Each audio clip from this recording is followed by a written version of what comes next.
فساد کا دوسرا سبب یہ ہے معاشرے کے اندر، جب انسان کے گناہ زیادہ ہوتے ہیں تو فساد بھی زیادہ ہوتا ہے۔ ظہر الفساد فی البر والبحر بما کسبت ایدی الناس لیذیقہم بعض الذی عملوا۔ سمندر ہو یا خشکی ہو، فساد ظاہر ہوتا ہے تو انسان کی بد اعمالی کی وجہ سے، اور اللہ جلال یہ کیوں پھر نتیجہ دکھاتے ہیں، لیذیقہم بعض الذی عملوا لعلہم یرجعون۔ اللہ عذاب دیتے ہیں اس لیے کہ لوٹ کے آ جائیں اصل چیز کی طرف، وہ اصلاح ہے، اللہ کی عبادت میں لگو اور اللہ جلال کے بھیجنے کے مقاصد کو سمجھو۔ انبیاء کو کیوں بھیجا، کتابیں کیوں اتاری، اور مجھے پیدا کیوں کیا، آخر اس کا کوئی مقصد ہے۔ اپنے مقصد کی زندگی گزارو گے تو ہر قسم کے فساد سے بچو۔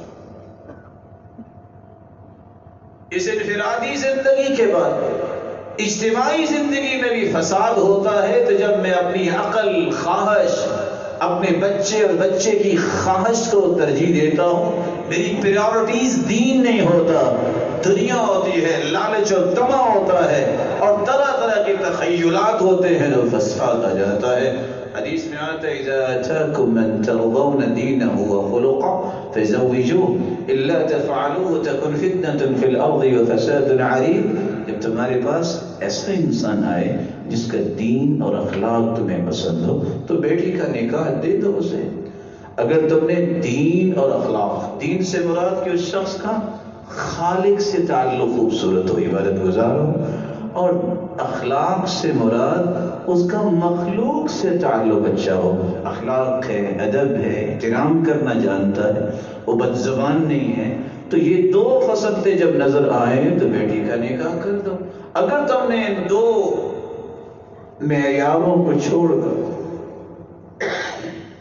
دیگر معیارات جو آپ کے اپنے بناوٹی ہیں اس کی طرف چلے گئے تو کیا ہوگا؟ تکن فتنۃ فی الارض وفساد عریض، فتنہ بھی ہوگا زمین میں، فساد بھی ہوگا زمین۔ اللہ کے رسول کا فرمان۔ فتنہ کیا ہوگا؟ بیٹی صالحہ نیک ہے، نیک رشتے کو والدہ نے ٹھکرا دیا، شاید کہ دوبارہ اس صالحہ بیٹی کے لیے کوئی اچھا رشتہ آئے ہی نا۔ اور امام نووی فرمایا کرتے تھے اس سے بڑا فتنہ کیا ہے کہ بار بار رشتہ ہو اور ٹوٹ جائے، اس سے بڑا فساد کیا ہے کہ ہو نیک اور صالحہ اور کل کو اپنی من مرضی کا رشتہ کرنے سے اس کی صالحیت بھی ڈیمیج ہو جائے، وہ نماز بھی نہ پڑھنے دے، وہ پردہ بھی نہ کرنے دے، اور نہ جانے کون کون سی پابندیاں کل کو آنے والا لگائے۔